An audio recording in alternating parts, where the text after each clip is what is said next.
नमस्कार विद्यार्थी मित्रांनो, क्रियापदाचा व्हिडिओ तुम्ही बघितला. पटकन समजावा म्हणून एक तक्ता तुमच्यासाठी तयार केला आहे. क्रियापद वाक्याचा अर्थ पूर्ण करणारा क्रियावाचक शब्द. वाक्याचा अर्थ पूर्ण होतो बरं का. आणि स्थितीदर्शक, याच्यात क्रिया नसते. क्रियावाचक पण शब्द आणि स्थितीदर्शक शब्द म्हणजे क्रियापद. आम्ही व्याकरण शिकतो. आम्ही व्याकरण म्हटलं तर अर्थपूर्ण होतो का वाक्याचा? नाही, शिकतो नाही होतो. म्हणून शिकतो हे खूप महत्त्वाचं आहे. क्रियापद, या क्रियापदाचे मुख्य प्रकार दोन. एक आहे सकर्मक क्रियापद, दुसरं आहे अकर्मक क्रियापद. पहिल्यांदा आपण सकर्मक क्रियापद बघू.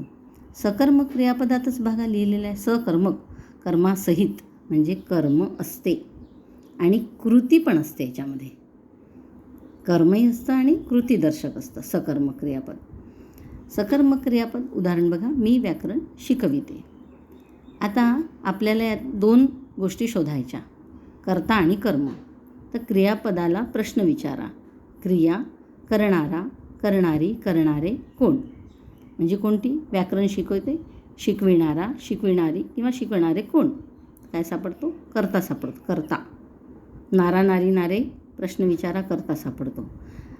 क्रियापदाला प्रश्न विचारा, क्रिया कुणावर घडली, काय, कोणास, कोणाला, असे प्रश्न विचारले, कर्म सापडतं.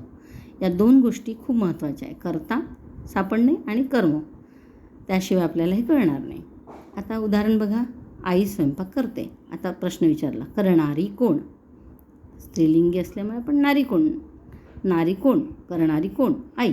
काय सापडलं? कर्ता सापडला. आता स्वयंपाक करण्याची क्रिया आहे, ती कोणावर, म्हणजे काय करते ती आई, काय करते? हा प्रश्न विचारला आपण. काय करते आई? स्वयंपाक करते. काय सापडलं? कर्म सापडलं. बघा, कर्ता आणि कर्म कसं शोधायचं, बरोबर. आता अकर्मक क्रियापद, यात कर्म नसते, कर्म नसतंच त्याच्यामध्ये, परंतु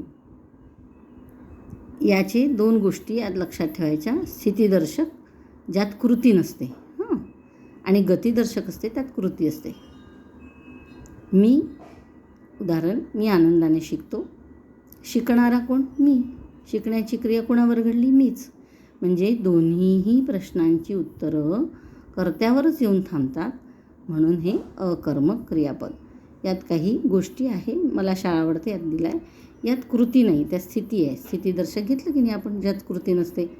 मला शाळा आवडते, आवडणे ही काही कृती, आवडते, ती आवडते, कृती नाही. आवडते, आवडतो, आहे, असतो, पाहिजे, वाटते, हे सगळे आले तर अकर्मक समजायचं.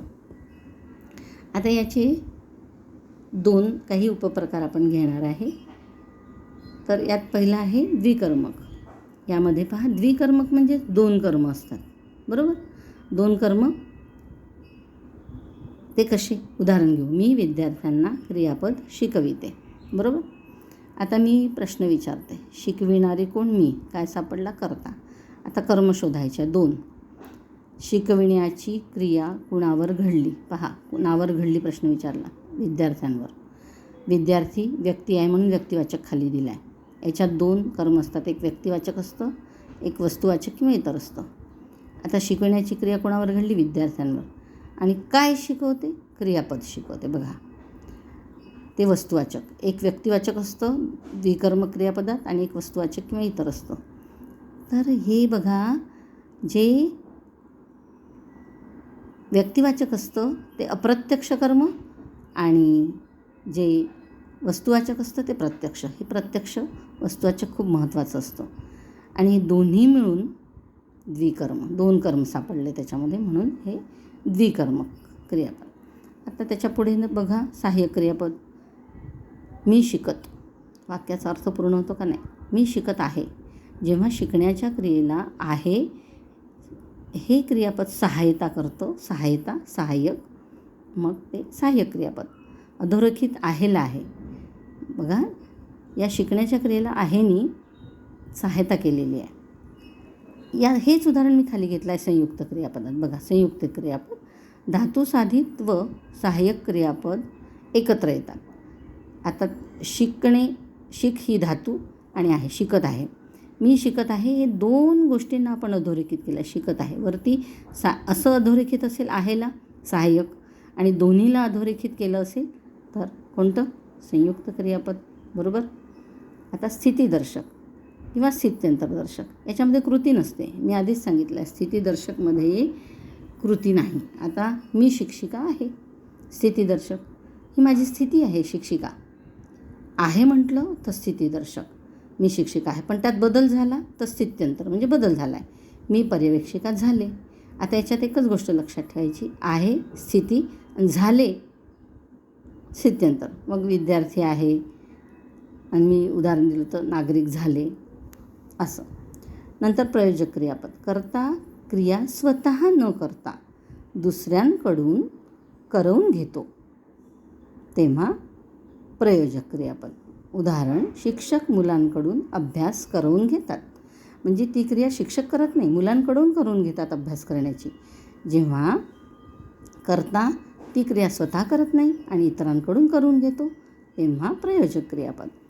आणि आता 6वं आपण घेऊया प्रकार, शक्य क्रियापद.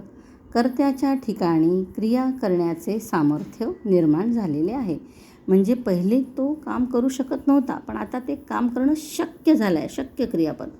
उदाहरण, आईला आता काम करविते. आधी ती करू शकत नव्हती पण आता ती ठीक झालेली आहे आणि तिला आता काम ती करविते. आजीला जिना चढविते. आजी जिना चढू शकत नव्हती, आता तिला चढल्या जातो. असे छान उदाहरणासहित तुम्हाला हा तक्ता अभ्यासता येईल विद्यार्थी मित्रांनो. तर थोडक्यात तुम्हाला पटकन लक्षात यावं आणि नोट्स काढायची गरज नाही. हा जर तुम्ही सेव्ह केला तर आणि तुम्हाला पटकन एका बघण्यामध्येच हा तुम्हाला लक्षात येऊन जाईल. तर तुमच्या उपयोगी पडेल. धन्यवाद.